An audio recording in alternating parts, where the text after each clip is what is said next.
हमारे साथ झारखंड के पोरैयाहाट के विधायक प्रदीप यादव जी हैं। उनसे हम जानने की कोशिश करेंगे जी, राज्य में जिस तरह भ्रष्टाचार को लेकर कभी छवि रंजन फंस रहे हैं, कभी आपके भी विधायक इस घोटाले में फंसे हुए हैं। ऐसे घोटाले में क्या कहना चाहिएगा? देखिए, केवल एक छवि रंजन की बात नहीं है। ये बातें भारतीय जनता पार्टी के शासन में भी था। अगर पहला पूजा सिंघल आईएएस गई तो उनकी बातें तो पिछली सत्ता से ही आ रही थी, लेकिन बात ये नहीं है, बात कुछ और है। बात असली ये है कि जहां भारतीय जनता पार्टी नीति की सरकार नहीं है, यानी भारतीय जनता पार्टी की सरकार नहीं है, उन प्रदेशों में भारतीय जनता पार्टी जो सत्ता में बैठी है दिल्ली में, जिनके हाथ में ईडी है, सीबीआई है, उसका दुरुपयोग करके इन सरकारों की छवि को बिगाड़ना चाहती है। एक परिदृश्य पूरे राज्य में उत्पन्न करके दिखाना चाहती है जनता के बीच कि यहाँ भ्रष्टाचार के अलावा और कुछ नहीं है। जो काम है उसे पर्दे के पीछे ओझल करना चाहती है। और इन सारी चीज़ों का ही आपको प्रमाण, चाहे छत्तीसगढ़ देखें, चाहे झारखंड देखें, बिहार देखें, ये तंग तबाही यही है। और ये 2024 तक चलने वाला है, जब तक चुनाव के हो ना जाए, उनके परिणाम न सामने आ जाए। इसी प्रकार के ये कयास है, इसी प्रकार के प्रयास है। आपने देखा होगा कि मेरे जैसे व्यक्ति के घर में भी छापा पड़ा, आईटी की छापे, क्योंकि हम थोड़े अडानी के विरोध में मुखर होते थे। अडानी उनके घोर नज़दीकी पार्टी है, नज़दीकी एजेंसी में से एक है। तो ये चीज़ें देखने को आपको मिलेगा, और ये सारी चीज़ें देखने को हम सबको मिल रहा है। जो हम काम कर रहे हैं, यानी ये जो सरकार काम कर रही है, उन कामों को इस सीन में रहने देना नहीं चाहते, उसे अदृश्य करना चाहते। बात इतनी है।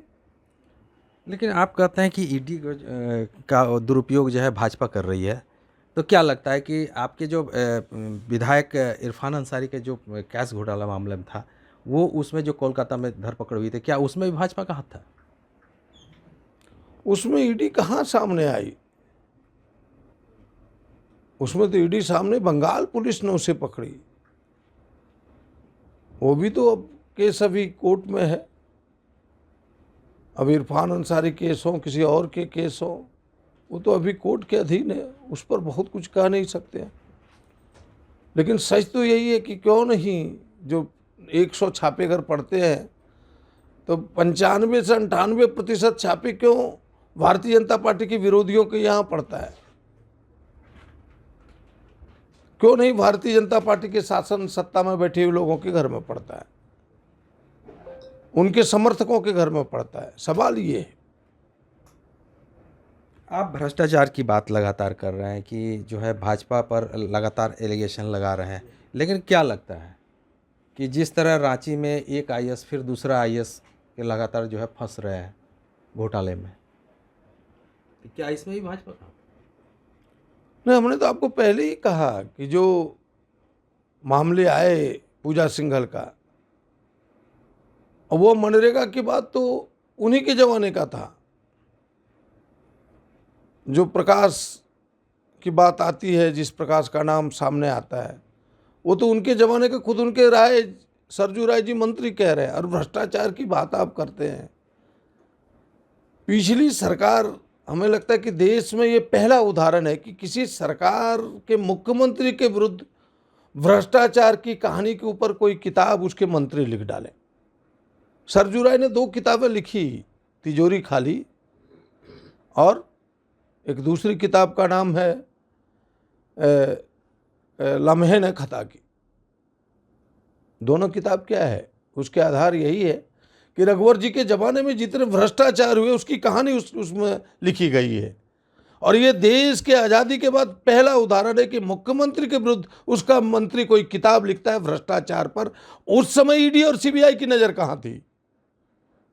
उस समय भारतीय जनता पार्टी के शासन पर बैठे हुए लोगों की नज़र कहाँ थी? उदाहरण ये है।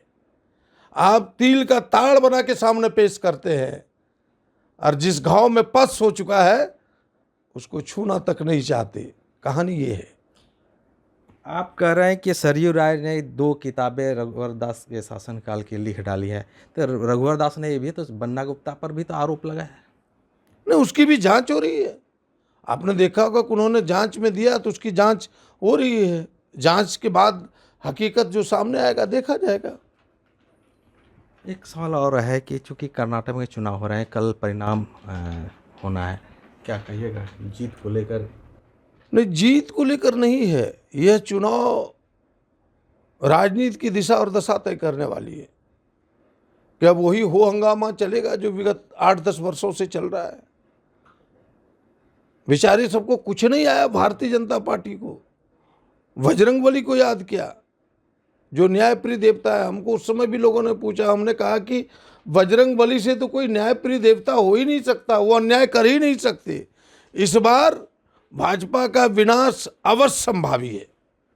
उन्होंने सही देवता को चुना है और उन्होंने दिखा दिया। कल परिणाम उस बजरंगबली देवता के आशीर्वाद से, न्यायप्रिय देवता के आशीर्वाद से भाजपा का विनाश होगा, कांग्रेस का उदय होगा। और कांग्रेस ही नहीं, वह धर्मनिरपेक्ष ताकत का उदय होगा, देश में शांति फैलेगा, देश फिर से एक बार विकास की ओर मुखर होगा। कर्नाटक की बात जब हुई है तो हम केरल स्टोरी को लेकर भी बात करेंगे। लगातार जो है इरफान अंसारी बैन करने के लिए लगाए, लेकिन लोगों का जो है रुझान केरल स्टोरी पर ज़्यादा देखने को मिल रहा है।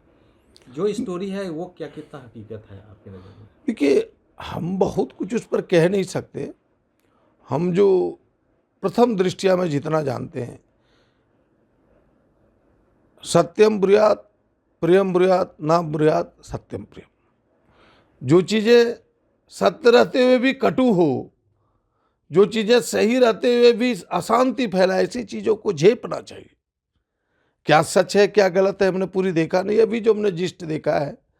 और ये चुनाव के समय ही इस प्रकार की चीज़ें क्यों परोसी जाती है? अब चुनाव आने वाला है, जानबूझ के इस प्रकार की चीज़ें परोसी जाती है ताकि इस देश में अशांति फैले, हिंदू मुसलमान का तनाव हो, मुसलमानों के प्रति नफरत के भाव पैदा हों। ये चीज़ें जानबूझ के परोसी जाती है।